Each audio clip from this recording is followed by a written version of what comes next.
In this particular video, we'll discuss about the structure of a sample raster project, the files that it contains and the importance of those files. So let's start. So this particular action directory contains an important file which is action.py. Now whenever there's a conversation going on between the user and the bot, if you want to customize that particular ongoing conversation, you make changes over here in this action.py file. Next, the data directory, which contains three most important files. Now the first being nlu.yml. This is a file which contains the training examples in order to train the model. So it has two things: one, the name of the intent, which is greet, and the respective training examples in order to train the model. So greet, so it has hey, hello, hi, hello there, good morning, etc. So we can customize it and say something else as well over here. So for example, if I don't want to have any space between good afternoon, I can probably write this kind of customize it any way we want. So for goodbye, the examples in order to train the model, we have good afternoon, see you, goodbye, etc., and so on and so forth. The next is stories.yml. Now this particular file contains ongoing or a structure which is of intent and action. So whenever this particular intent is matched, this particular response will utter. So for example, if the user says hi, hello, so from the assistant has to reply with a specific response which is contained in this particular variable at a grade, which will look where it is stored. So that's how stories file is. And rules.yml is similar to stories, but it is more constrained, as in only specific conversations are supposed to be in rules.yml. So for example, over here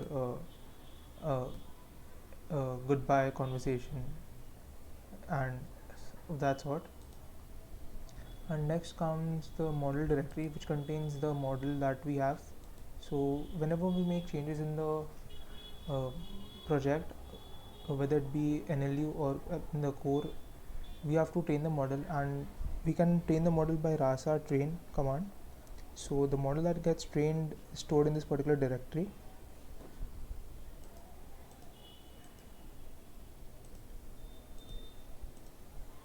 Now moving forward, we have test directory, which contains test underscore stories of YML, which also is like stories only, but it is the data for validation purpose. This YT rasa is the virtual environment that we had created earlier. Next up is config.yml. Now this file contains the NLU pipeline, natural language understanding pipeline, and the policies. So NLU pipeline is very important because whenever the user text comes, it kind of processes it and responses with a particular output. So first in the pipeline, at the top we have white space tokenizer.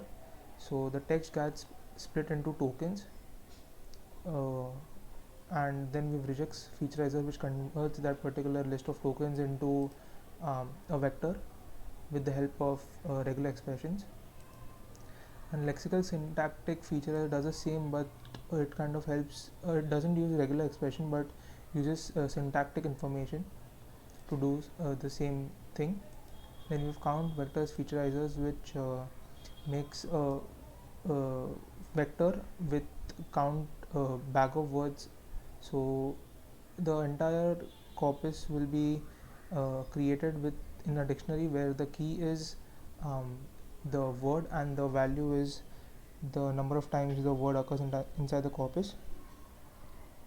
These are the vectorization techniques for processing purpose. Then we have diet classifier, and then there is entity synonym mapper, which kind of maps the similar entities to a value, which helps us in having a smaller kind of a dictionary instead of having a bigger dictionary, which helps us in classification and prediction purpose. And this is a response selector, which helps us to get the best response. And this fallback classifier, so for example, whenever the user inputs some data, and if there is no particular intent matching, like for example the confidence score of the particular intent is less than 0.3 in this particular case, so no output will be shown.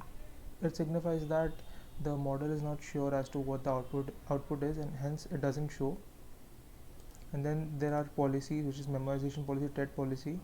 Now memorization policy stores the stories inside the training data, so it helps in predicting the next action. Similarly, TED policy is a machine learning policy which helps in similar task, which is prediction of the next action which is supposed to be processed in the story. And then there is rule policy, which is for example, when a conversation is happening, the next prediction depends from the rules of YML, and it is concerned with that. Then we have credentials.yml. Now this file contains credentials for voice and chat platforms, so it kind of contains the integrations with different platforms such as Facebook, Slack, Socket.io, etc. So over here we can kind of uncomment this particular code and change the particular code in order to integrate it with these particular platforms. The next important file is domain.yml. Now this particular file specifies the intents, response, slots, entities, etc. So all the intents are specified over here that we already have. Currently we don't have any slots and entities because this is a sample project. And then we have responsive as to what particular response should utter when a particular intent is matched. So over here this utter underscore happy. So in our storage.yml, when a particular intent is matched, utter underscore happy, as you can see here, this particular utter underscore happy will be called when that particular intent is matched. And then we have endpoints.yml. This file contains different endpoints for the bot to be used. So external APIs can be written over here, and we can over here connect to our database and apply get and post methods to get the data from the database, and or rather post the data to the database.